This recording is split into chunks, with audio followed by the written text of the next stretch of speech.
Magandang araw mga kaibigan. Bigyan natin ng reaction opinion itong post ng Peanut Gallery Media Network. Philippine National Police General Hospital has just advised that Senator Rodante Marcoleta can be transferred from the medical facility to prison immediately after he takes his antibiotics. So, ito na po. Makukulong na talaga ang ating minamahal na Senator Rodante Marcoleta. Sinearch ko sa Google, yung antibiotics niya matatapos na sa Miyerkules. So, Miyerkules, yun ang, so ano ngayon, Lunes, 13? O Martes. Sa 15, pwede na siyang ipasok sa kulungan. Sa New Quezon City Jail sa Payatas. Mabuti na lang at bagong gawa. Kaya mas maganda ng kaunti ang facilities dito. Hindi yung katulad sa mga crowded na city jails. So, I don't know, how do I feel? Na malungkot na galit. Naghalo. Kung sino pa yung matino na lawmaker, senator, siya pa ang nakulong. Yung mga may kaso, pinagmamayabang noon na hinog na ang kaso nila, isasampa na, wala na. Kapag tinanggap mo si Jesus Crispin na yung tagapagligtas, bago ka nang nilalang, nawala na ang mga kaso mo. Nauna pang makulong si Senator Marcoleta, ang ating buting senador na lumalaban para sa taong bayan, para mapanagot ang mga magnanakaw sa kaban ng taong bayan. Napakasakit. Napakasakit, Kuya Dante, ang nangyari sa iyong buhay. Napakasakit, Kuya Dante, sabihin ko sa iyo kung ano ang gagawin. Anyway,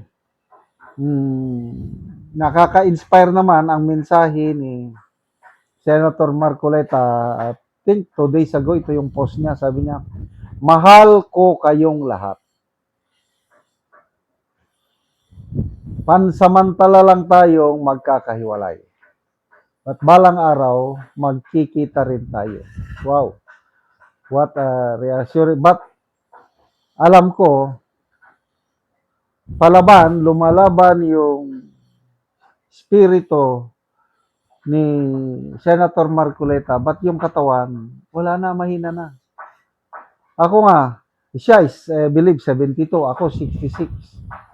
Marami na akong nararamdaman eh. So siya pa kaya, 72 years old, biglang makukulong. Ang hirap nun.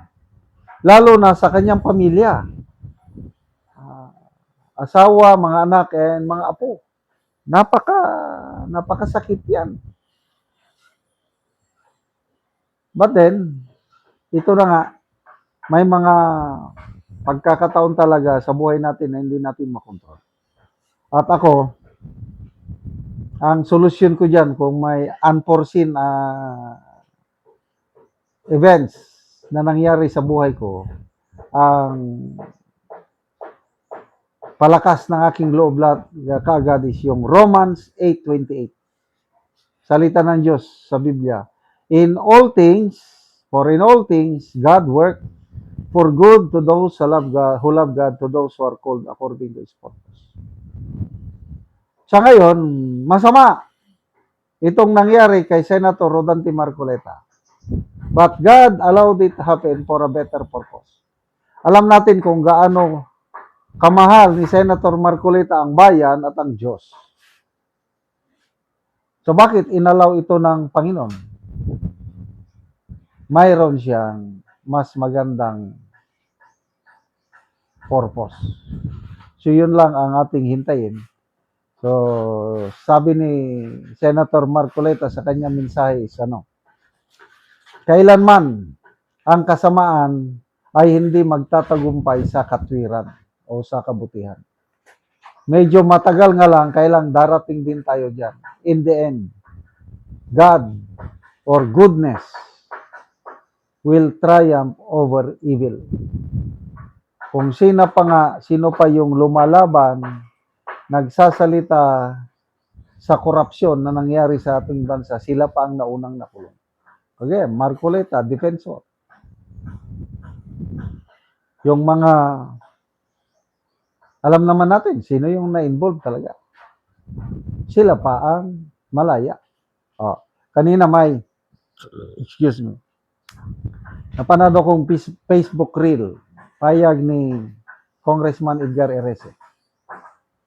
Kung sino pa yung pinaka most guilty, sabi niya, sa DPWH, sila ang ginawang state witness. Sino yan? Bunuan at Bernardo. Kung sino pa sa mga lawmakers na alam natin sila ang may kagagawan, malaya sila. Wala pa rin kaso as of now. Kaya ito yung nakakagalit, nakakalungkot, yung selective justice na nangyayari sa ating bansa. And then, sabi ng Diyos, vengeance is mine. Hintayin natin na ang Diyos ang magpaparusa sa mga taong ito, yung mga buwaya sa gobyerno na nagpapahirap sa ating bayan. Dito sa Mindanao ngayon, rumaragas ang mga baha sa iba't ibang parte ng Mindanao at galit na galit ang taong bayan. So there will always be a day of reckoning, sabi nga ni Tate Digong. So, laban lang, Senator Marcoleta, pinagdarasal ka ng marami sa taong bayan. Salamat mga kaibigan sa inyong pagsubaybay sa channel nito. Nakakatulong kayo ng malaki sa tribong talandig ng Bukidnon.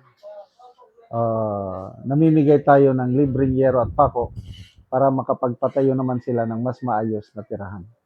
Panoorin nyo ang video na ito. Na anak ko diri sa balay sa Tabangan og yero. So mo na ni ang itsura sa iyang atop. So mo na ni ang kadako sa buslot sa atop niya nga yero. Makita gyud nato nga panagad karaan na gid mga yero. Ipangbutangan lang og mga kahoy diya tungod kay kung muulan. So kining dinhi dapit sako lang gani ang ilang ginabutang tungod sa ulan.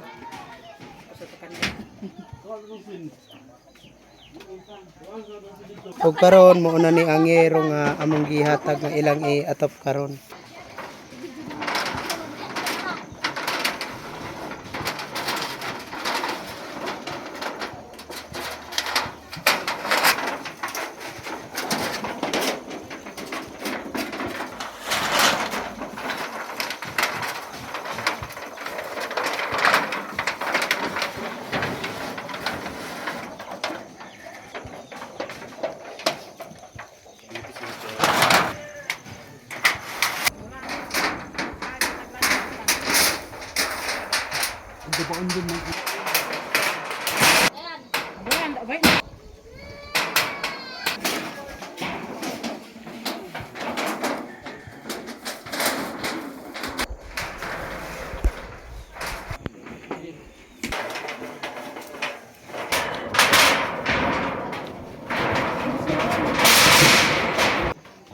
Og karon akong makita nga human na gyud sa pag-atop ang gitabang nga yero. So napulihan na gyud tong ilang mga atop nga daot na kaayo. Napulihan na gyud tong mga buslot. So karon human na gyud sa pag-atop. Salamat sa Ginoo ug sa nagtabang sa sin. Napulihan na gyud to ang among atop nga napulo na kapin ka tuig. Salamat kaayo. May magantos sa ulan kay dili na matuluan. Oo, so salamat kaayo. Salamat kaayo.